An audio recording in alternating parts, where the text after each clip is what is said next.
Dès que Dingo et notre protagoniste se sont assis sur le canapé, Soo-yeon s'est mise à déverser tout ce qu'elle savait, comme pour évacuer sa colère. Elle parlait vite et avec précision, ne lui laissant guère le temps d'en placer une. En résumé, elle a déclaré qu'aux alentours du refuge temporel, 3 groupes différents s'étaient partagés la zone et coexistaient. Soo-yeon poursuivit, expliquant qu'un groupe plus important, connu sous le nom de Parti C et composé d'au moins 10 membres, avait émergé.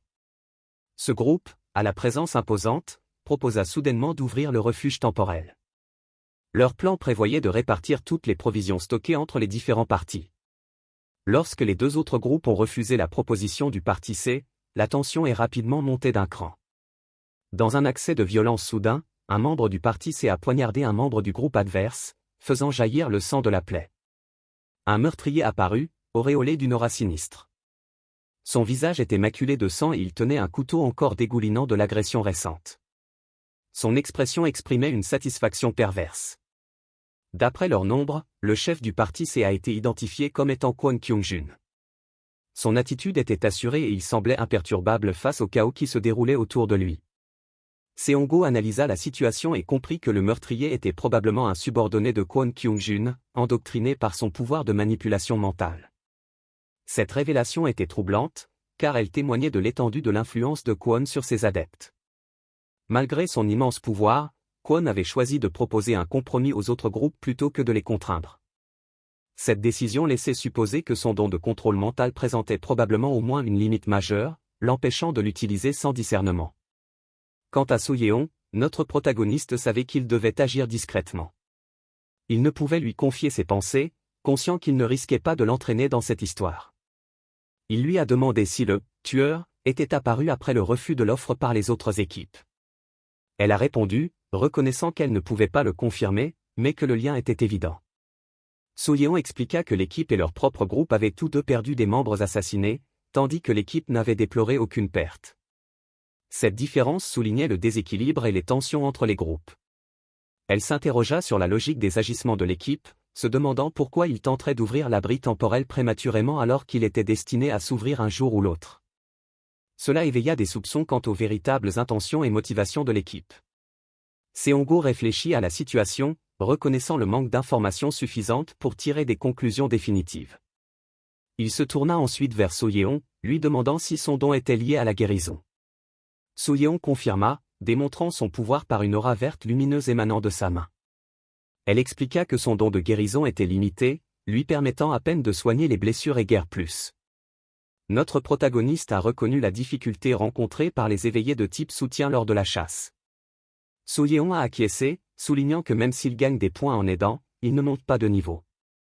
Tandis qu'il réfléchissait, il commença à formuler une hypothèse, ses mains s'agitant pensivement. Seong-go comprit que le chef d'équipe n'était pas un combattant. Il possédait probablement une autre caractéristique, nécessitant des matériaux d'armes à large zone d'effet pour progresser rapidement. Notre animateur a demandé à la jeune fille ce qu'elle en pensait. Son expression trahissait son intérêt tandis qu'elle assimilait l'information. Elle a répondu, reconnaissant que la théorie était parfaitement pertinente. Elle a fait remarquer que le renforcement des partisans n'impliquait pas nécessairement un renforcement de leur chef. Notre animatrice a confirmé son observation, acquiesçant d'un simple « exactement ». Seong-go reconnut que diriger un groupe presque aussi important qu'un clan devait représenter un lourd fardeau. Il trouva l'explication plausible, notant qu'elle correspondait parfaitement à la situation actuelle. Soo-yeon souligna que le trait en question avait également une nature divine. Seong-go, se souvenant de quelque chose, demanda à Soo-yeon si elle allait bientôt retrouver ses coéquipières. Elle réalisa qu'elle avait effectivement des projets et le confirma avec un léger sourire. Notre animateur a demandé à Soo-yeon s'il allait se lancer dans l'agriculture. Elle a simplement répondu « non ». Elle se pencha alors légèrement en arrière, un sourire malicieux aux lèvres. Elle laissa entendre qu'elle pensait que quelqu'un allait lui faire une confession. Notre animateur a répondu avec un « quoi ?» surpris. Soo-yeon admit, avec une pointe de gêne, que son groupe était rempli d'idiots. Elle expliqua que c'était pour cela qu'elle s'était emportée lorsque l'homme avait frappé à sa porte plus tôt. Elle a détaillé le type de personnes de son groupe, les décrivant comme celles qui ne privilégient qu'un seul de leurs 3 besoins. Avec une expression déterminée, elle a précisé qu'elle faisait référence à celle guidée par la luxure. Seong-go a reconnu le problème, admettant, c'est un peu un souci. Elle l'a rassuré avec un sourire, disant « Oh, ce n'est rien ». Puis, d'un ton doux, il a ajouté « Au fond, ce ne sont pas de mauvaises personnes ». Soo-yeon changea de sujet et interrogea Seong-go sur ses projets. Seong-go, concentré et déterminé, révéla son intention d'explorer le refuge temporel. Soo-yeon s'est inquiété, demandant si la présence de l'équipe présentait un danger. Seong-go l'a rassuré, expliquant qu'il observerait en se cachant, assurant ainsi sa sécurité.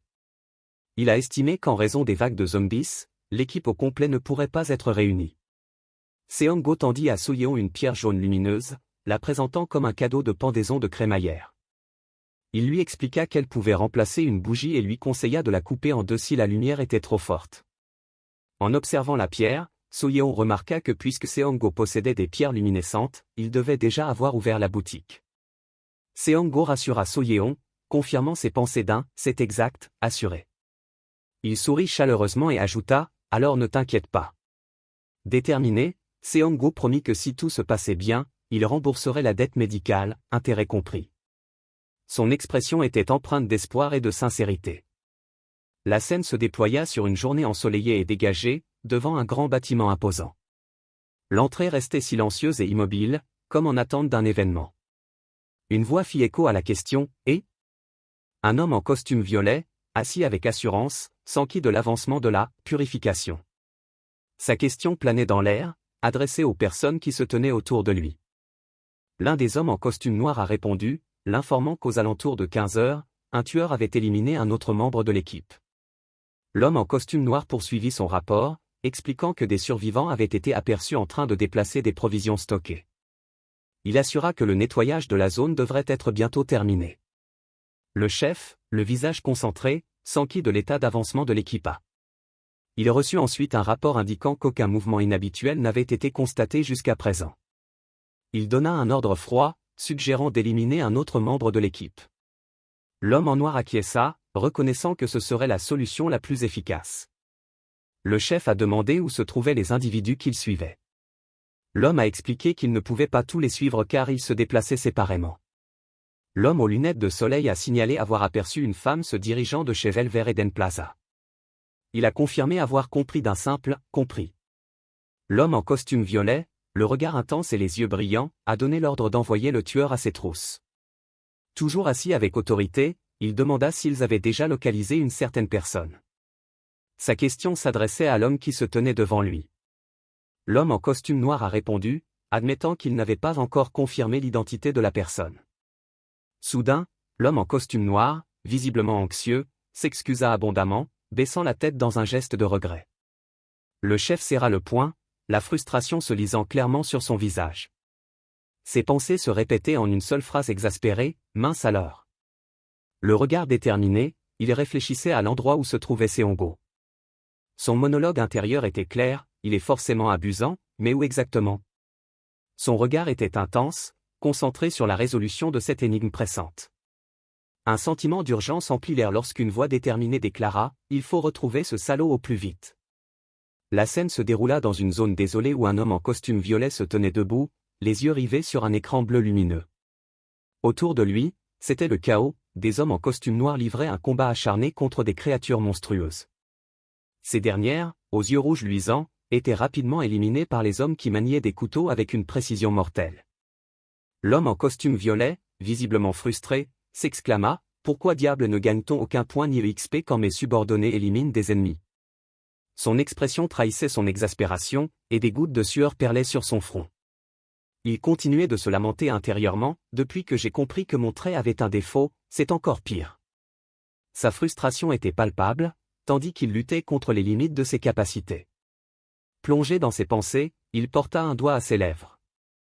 Son monologue intérieur était empreint d'urgence, « Si je ne règle pas ce problème rapidement. » Son esprit s'emballa au souvenir d'un individu en particulier, surnommé le « salaud inconnu ». Cette personne avait été en possession d'un poison paralysant avant même l'apocalypse. L'anxiété se lisait sur son visage. Il envisageait la possibilité que cet inconnu finisse par le maîtriser. Ses pensées étaient emplies d'effroi, il pourrait bien finir par me dévorer. Il restait préoccupé par sa situation. S'il n'atteignait pas le niveau 15 à la date prévue, il redoutait les conséquences, notamment le fait de rater le sommet des enchères. Il craignait également que les autres dirigeants régionaux le méprisent, une perspective qui le mettait mal à l'aise. Submergé par la frustration, il pensa « zut alors ». Son expression était tendue, reflétant son trouble intérieur. Un subordonné s'approcha de lui, s'adressant à lui respectueusement en l'appelant « patron », et procéda à la remise d'un rapport. Comme ordonné, nous avons capturé un zombie, annonça le subordonné en désignant un groupe de zombies immobilisés. Les créatures grognaient de façon menaçante, leur présence accentuant la tension ambiante. L'homme en costume violet observait la scène, l'esprit tourmenté par des pensées et des stratégies. L'homme en costume violet a salué les efforts de son subordonné d'un simple « bon travail ». Il a accepté une bouteille enflammée que lui tendait ce dernier, le visage calme mais concentré. Alors qu'il tenait la bouteille, il la lâcha brusquement, la laissant tomber au sol. La bouteille roula sur elle-même, des flammes vacillant au contact de la surface. Les zombies, ligotés serrés par des cordes, se tenaient en rang, les yeux brillants d'une lueur sinistre. La bouteille enflammée, désormais à terre, s'embrasa violemment, propageant les flammes à une vitesse fulgurante. Alors que les flammes engloutissaient la zone, les zombies poussèrent un cri guttural collectif. Le feu faisait rage, consumant tout sur son passage et créant une scène de chaos et de destruction. L'homme en costume violet se tenait au milieu des flammes déchaînées, une notification apparaissant devant lui, 40 points gagnés. Niveau supérieur, 9, malgré le chaos, son expression restait impassible tandis qu'il réfléchissait, encore 6 niveaux. Il s'adressa ensuite à ses subordonnés avec autorité, « Écoutez-moi tous ». Sa voix porta au-dessus du crépitement du feu, imposant son autorité tandis qu'il s'apprêtait à donner d'autres instructions. Pour l'instant, vous avez 3 tâches à accomplir. Il leva 3 doigts, soulignant l'importance de ses instructions. Il y en a 3, a-t-il répété, s'assurant que ses subordonnés comprennent la gravité de la situation. Il a ensuite exposé la première tâche, premièrement, localiser le mécanisme de verrouillage de l'abri temporel.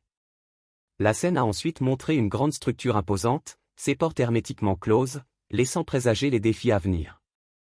Il poursuivit ses instructions, insistant sur la deuxième tâche, deuxièmement, continuer à capturer des zombies comme celui-ci. La scène montrait plusieurs zombies ligotés, allongés au sol, leurs corps immobiles mais menaçants. Il passa ensuite à la troisième tâche, le visage intense et déterminé.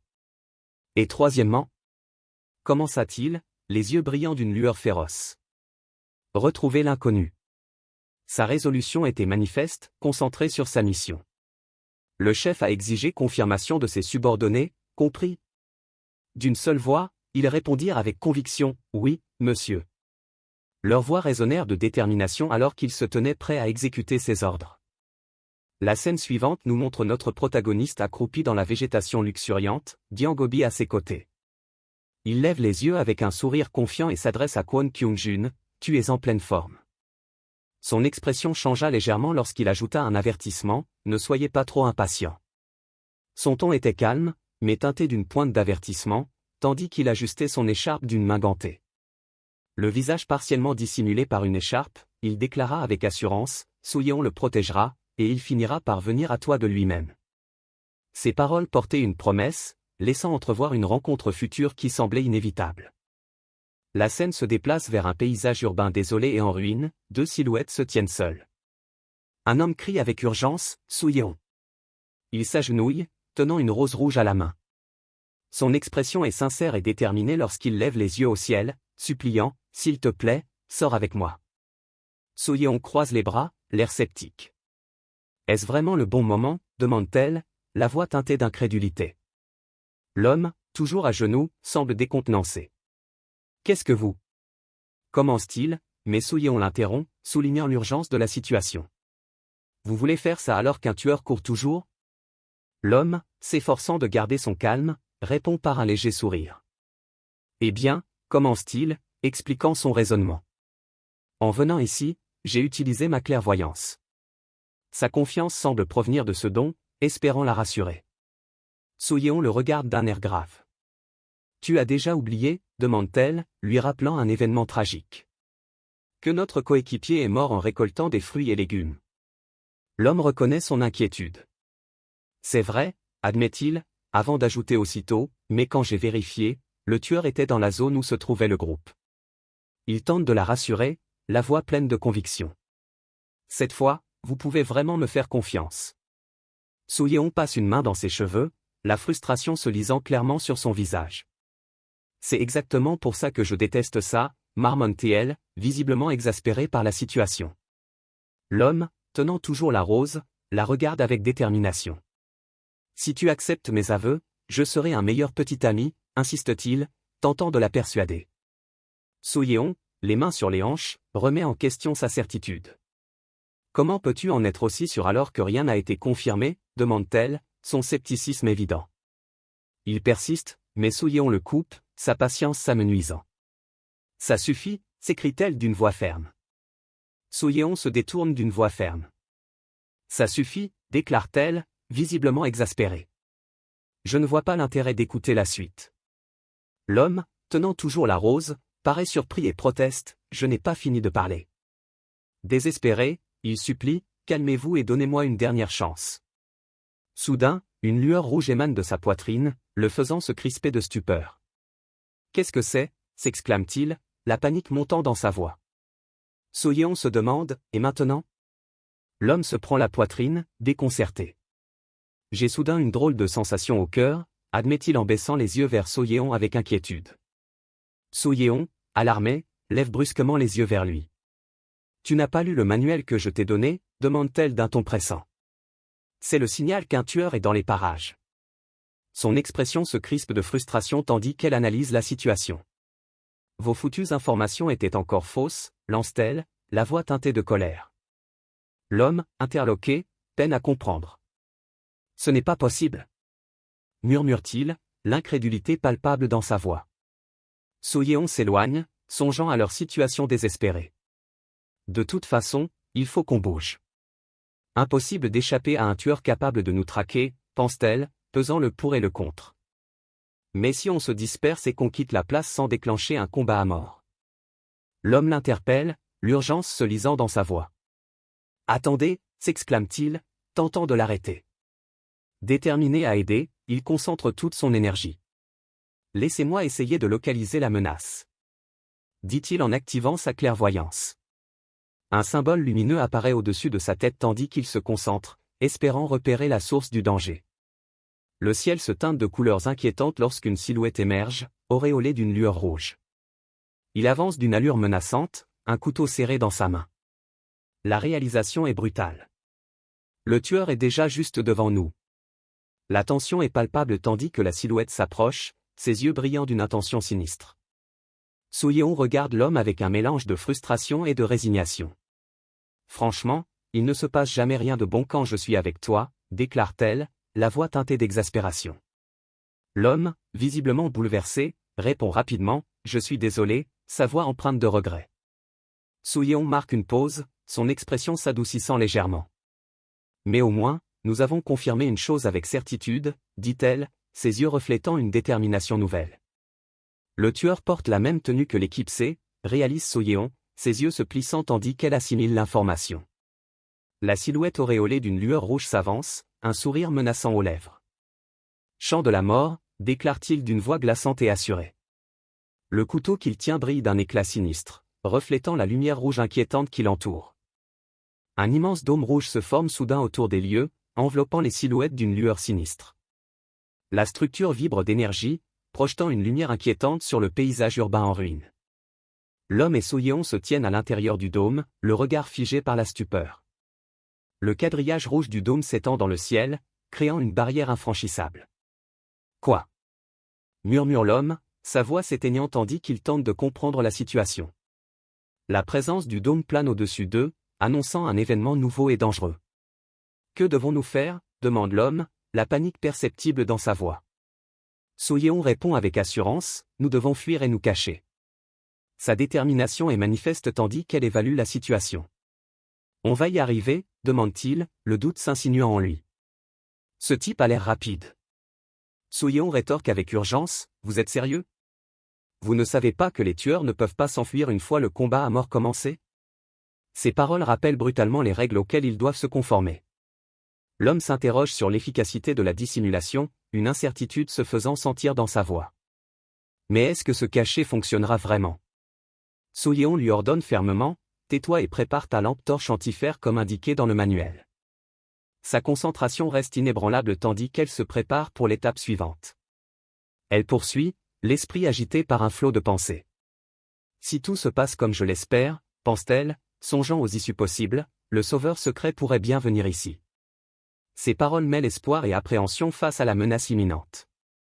La silhouette auréolée de rouge se jette en avant, son couteau prêt à frapper. Son regard brûle d'une intensité féroce tandis qu'il se rapproche de So-yeon. So-yeon, face à la menace imminente, crie avec détermination, « Alors, tenons bon !» Alors que le couteau se dirige vers elle, So-yeon esquive de justesse l'attaque, son corps se tordant pour éviter la lame mortelle. La traînée rouge derrière l'arme souligne le danger qui la menace. So-yeon serre fermement la lampe torche antifère, les yeux rivés sur la menace qui approche. L'homme à ses côtés, les yeux rougeoyants d'intensité, se prépare à l'affrontement. Soudain, la lampe torche antifère s'illumine d'une lumière aveuglante, baignant les lieux d'une lueur intense. Cette lumière perce le dôme rouge, projetant des ombres nettes et aveuglant momentanément la silhouette qui s'avance vers eux. La silhouette hurle de douleur, se tenant les yeux tandis que la lumière intense l'aveugle. Sa voix résonne dans l'air, chargée de souffrance et de surprise. So-yeon observe la scène se dérouler, le visage empreint d'un mélange de soulagement et d'incrédulité. Elle serre fermement la lampe torche, réalisant son efficacité. Ça marche vraiment, dit-elle, la voix encore empreinte d'étonnement. So-yeon se souvient des instructions du manuel, comme indiqué, éclairez fort. Soudain, un violent coup de poing la frappe et la projette en arrière. Elle s'agrippe à la lampe torche, tentant de se retenir dans sa chute. So-yeon s'écrase au sol, la violence du choc projetant des débris autour d'elle. Elle peine à garder sa lampe torche en main tandis qu'elle glisse sur la surface rugueuse. Alors qu'elle s'arrête, So-yeon relève la tête, du sang coulant de sa bouche. Malgré la douleur, ses yeux brillent de défi. Elle pense, quelle folie! So-yeon repense à son erreur, elle s'est approchée de trop près en célébrant, sans prêter attention au mouvement brusque de la silhouette.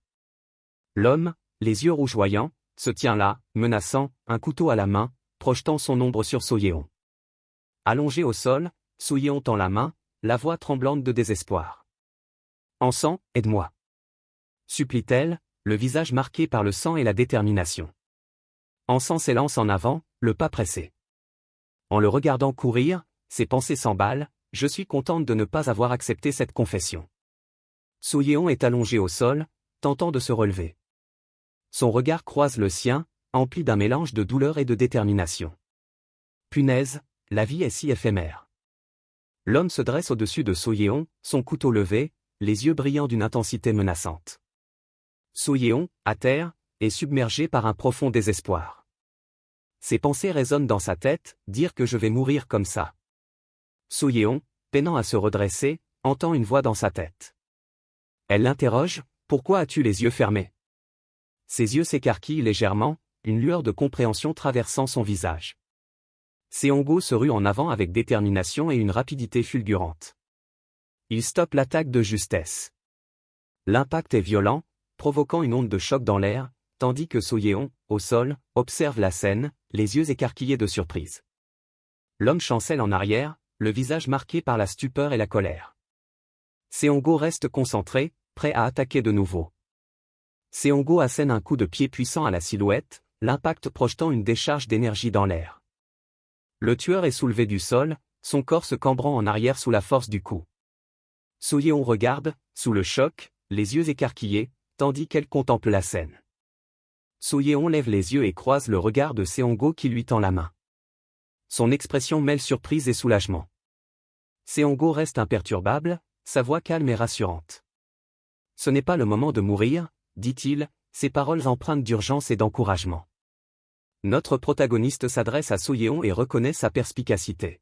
« Tu avais raison, So-yeon », confirme-t-il. Il explique que le chef de l'équipe possède un don de télépathie, ce qui lui a permis de manipuler mentalement son subordonné et d'en faire un tueur. So-yeon écoute, comprenant comment cette capacité leur a permis d'agir avec une telle efficacité malgré leur infériorité numérique. Seong-go se tourne alors vers So-yeon et lui demande « Tes blessures vont bien ?» So-yeon baisse les yeux vers sa main, d'où émane une lueur verte, signe qu'elle se soigne. Elle répond avec gratitude « Oui, grâce à toi, elles sont presque guéries. » Seong-go explique à So-yeon techniquement, ce n'est pas grâce à moi. C'est grâce à votre groupe qui a servi d'appât. Ces paroles s'accompagnent de l'image de Hansan gisant au sol, du sang s'accumulant sous lui. So-yeon observe la scène, le visage grave. Elle murmure, « Cette personne est morte, n'est-ce pas ?» Seong-go répond avec urgence, « Oui, mais il n'y a pas de temps à perdre. » Il explique à So-yeon qu'il est actuellement impossible de tuer un tueur doté d'une régénération et d'une résistance exceptionnelle. Son expression grave traduit la gravité de la situation. So-yeon le regarde, les yeux grands ouverts d'inquiétude. Elle demande, « Vous voulez dire qu'il n'y a pas de solution ?» Sa voix trahit un soupçon de désespoir. Le présentateur répond calmement, « Normalement, ce serait vrai. » Il commence ensuite à expliquer la structure d'un combat à mort. Il souligne qu'il est conçu de telle sorte que les participants rencontrent inévitablement le tueur. Il poursuit en décrivant les conséquences d'un décès. Même si quelqu'un périt et que le champ de mort disparaît, la situation reste désespérée. Les zombies, attirés comme des aimants, forment des murs impénétrables, bloquant toute issue. Seong-go révèle à So-yeon qu'il y a un problème. Il lui demande si elle sait pourquoi il l'a emmené à cet endroit précis. Il explique que cela est dû à la présence d'une passerelle aérienne reliant les bâtiments. Seong-go poursuit son explication, évoquant le moment où le combat à mort a été déclenché pour la première fois. Il précise que lorsque le bruit sourd retentit à nouveau, cela marque un tournant décisif dans l'événement. Il décrit comment l'excitation du tueur atteint son paroxysme à ce moment précis. La scène suivante montre le tueur observant les environs, des taches de sang étant visibles au sol. La passerelle reliant les bâtiments se profile à l'arrière-plan, soulignant l'importance stratégique du lieu. Des lueurs rouges jaillissent des deux yeux du tueur, son expression est empreinte d'intensité et de détermination.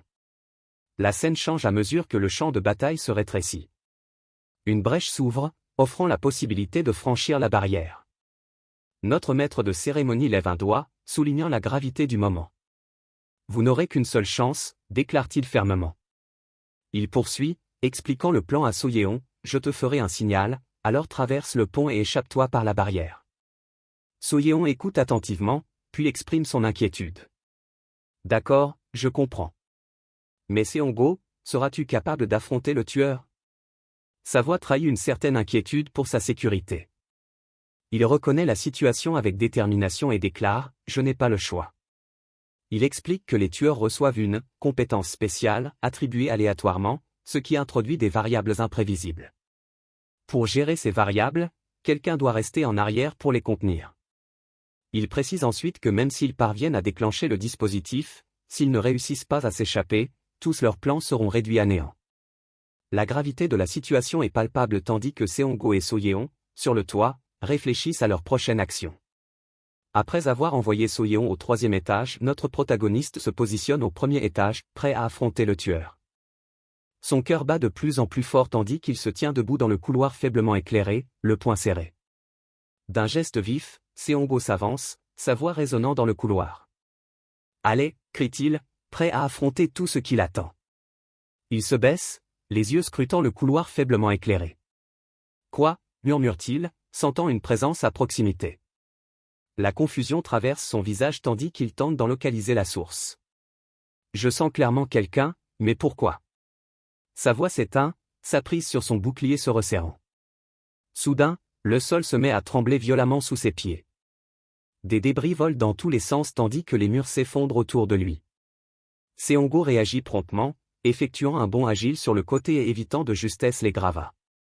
Notre protagoniste se prépare à affronter les débris qui continuent de tomber autour de lui. Ses yeux se plissent sous l'effet de la prise de conscience. Mince, le pouvoir spécial que le tueur a reçu. Pense-t-il, réalisant la gravité de la situation. La scène révèle le tueur, qui émerge auréolé d'une aura menaçante. Son pouvoir est désormais clair, il peut traverser les murs. Ce pouvoir lui permet de se déplacer sans effort à travers les structures solides, faisant de lui un adversaire redoutable. Le tueur se tient là, confiant, un sourire sinistre aux lèvres, prêt à affronter Seong-go.